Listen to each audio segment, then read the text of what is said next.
If you are chasing the craft of distillation and you're not just in it for the booze, you're going to have to be able to taste and assess your products to be able to decide how to improve them and how to really chase that craft. How's it going, chasers? I hope you're having a kick-ass week. I'm Jesse and this is Still It, the channel all about chasing the craft of home distillation and making it a legitimate hobby. So like I said in the intro, team, if you do want to really chase the craft, assessing and tasting and evaluating the products that you make is just, you have to. I mean, how can you improve something when you don't know what's wrong with it, right? There are a whole bunch of videos and blog posts and articles and all that sort of stuff that are talking about how to taste whiskey or tasting rum or how to assess gin, you know, all those sorts of things. But I find that when you look at them, they are very much about what you do when you're sat down and you're actually tasting, the mechanics of it.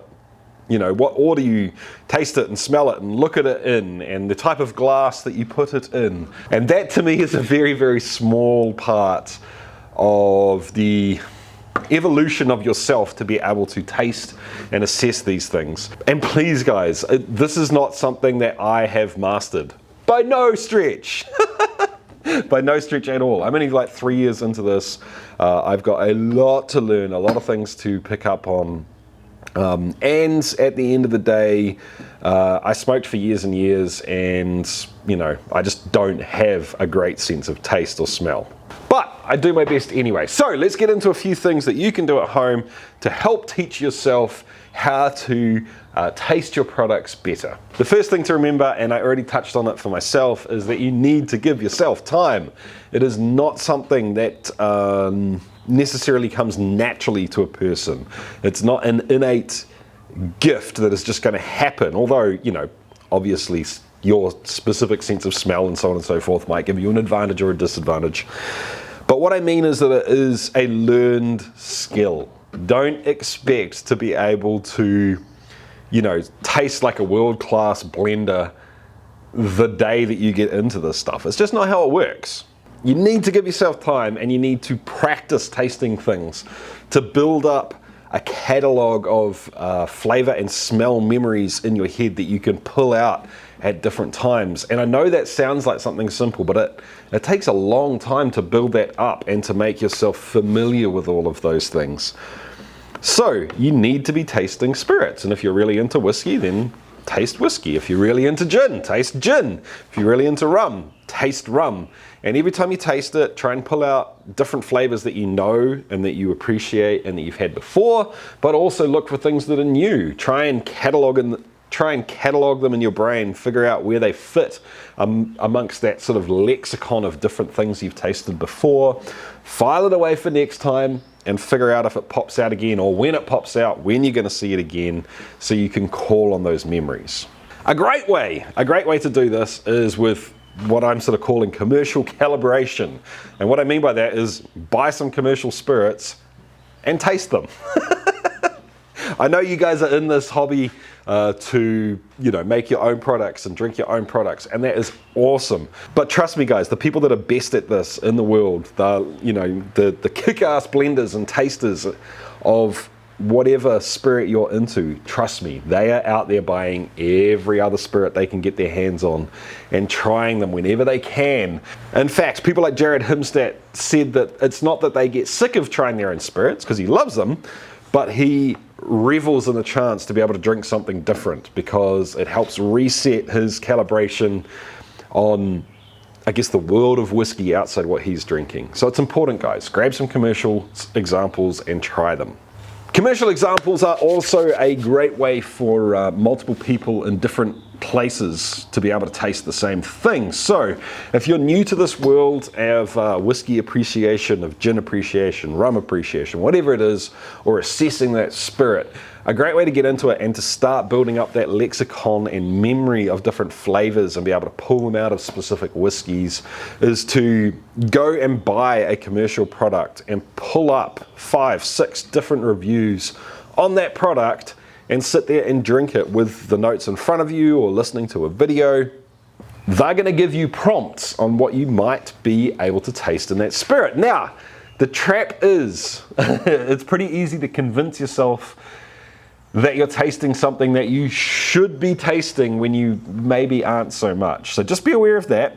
But it is a great way. For example, for me, the breakthrough for me and whiskey was I was listening to a Whiskey Vault episode on, I don't even remember the name of the spirit, but they kept saying they tasted this huge raisin note in it. And I was sitting there with a glass going, I can't taste raisin. There is no raisins in this glass. I don't get it. And eventually I got up, I went to the pantry, I grabbed a box of raisins, I sat there and ate half a box of raisins, and then sat back down with the whiskey, smelt it, tasted it, ate a raisin, smelt it, tasted it, ate a raisin, and then suddenly out of nowhere this connection was made in my head, and now I can't go back to a place in my life where I couldn't find raisin in different whiskeys.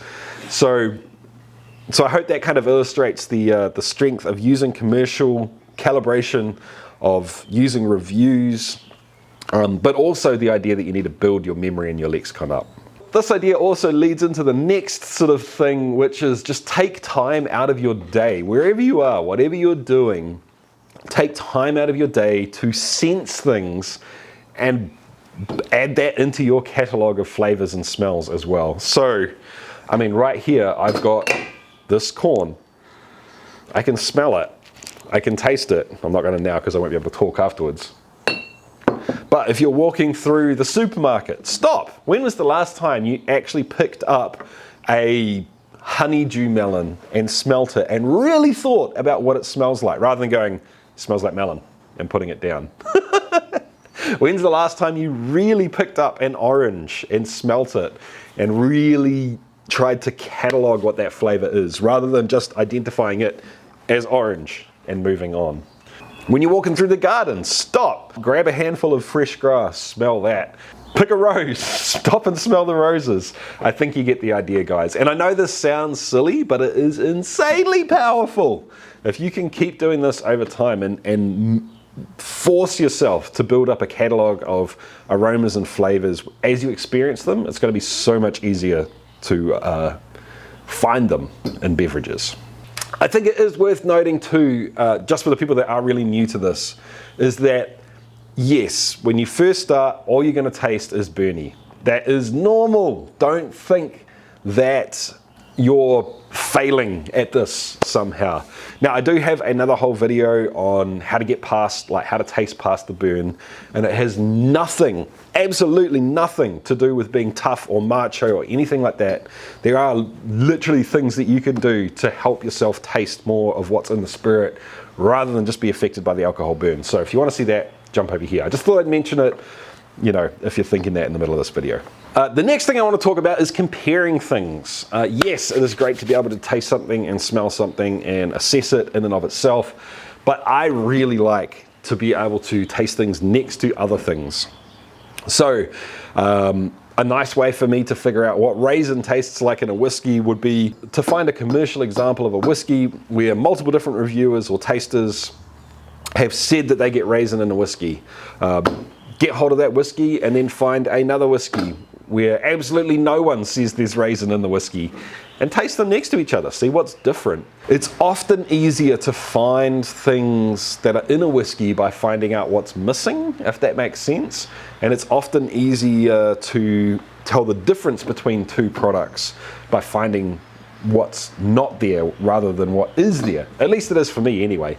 It's a little bit of 180-degree thinking, right? If you spend an hour trying to find things in a whiskey, just resetting your brain a little bit to think about what's not there can bring a fresh perspective and a fresh way of looking at something, enough to sort of jog your memory and enough to kickstart your brain and get you moving forward again. This is also an amazing practice if you have a specific whiskey that is an inspiration for you. So if you're trying to recreate, you know, whatever that whiskey or gin or rum is, if that's what you love and you want to be able to make it, make your version of it, sit down with both of them next to each other, taste them next to each other, find the similarities, find the differences, find what's lacking in one or the other, and then that'll give you a direction to change things and move forward. Before we go on, guys, I need to give a huge thank you to the Patreons. Thank you so much, Patreons. I could not do this without you. I really do appreciate it. Just so you know too, guys, I promised you some extra stuff over on Patreon, and it is coming. It's coming real soon. My sister's been working on this, so I'm going to get some stuff together. There'll be updates coming soon, okay? If you're finding value in these videos and you would like to help give back to Chase the Crafts, to the podcast, to the website, whatever it happens to be that you're finding value in, you can go to chasethecraft.com/support to find out all the different ways you can help out. One of them being, if it's right for you, of course, Patreon. All right, guys, so before we get out of here, I do think that it is worth really quickly touching on a few of the things that these articles that I mentioned, always say. I don't want to dwell on it because it's, if you Google the stuff, these are the answers that you're going to find all the time. But number one, make sure your glass is clean. I know that sounds kind of crazy, but it can actually be pretty difficult to get a glass completely free of anything that you could actually smell or taste coming out of that glass. So wash it really well, rinse it really well, use really hot water, so on and so forth. I'm sure you get the idea. Number two is the actual glass you're using really does matter. And for me, for most products, if I am in trying to figure out what the hell is in that glass mode, one of these is great. And the reason I love these, yeah, that's just water. I'm thirsty. The reason I love these things is that it really brings out the nose for me. There's something about this shape. I'm not going to pretend to really understand it, but it really does magnify the aromas that you can sense when drinking a spirit. Of course, everyone's going to have their own favorite glass, but no, it's not all hype. The glass does matter, I promise you. Number two, proofing the spirits down while you're trying them, dropping a little bit of water in there. Yes, I do think that makes a huge difference. Play with it. Do it slowly over time. So if you've got something that is whatever, 45%, maybe you only need to proof it down to 44% and try it literally a drop or two at a time in a glass and just see what happens over time as you're doing it. That bumps onto the next thing, taking your time with a spirit. Don't sit there and shoot it and then try and figure out what's going on with it. You're not going to get anything out of that. Pour yourself a decent size, like what you get if you ordered the drink at a restaurant. Sit there and drink it for 40 minutes. Take your time with it. Like literally chew on it, smell it, take your time. Anyway, if you are trying to get through this and trying to figure out how to better assess your own spirits or anyone else's spirits for that matter, I really hope this helped you out.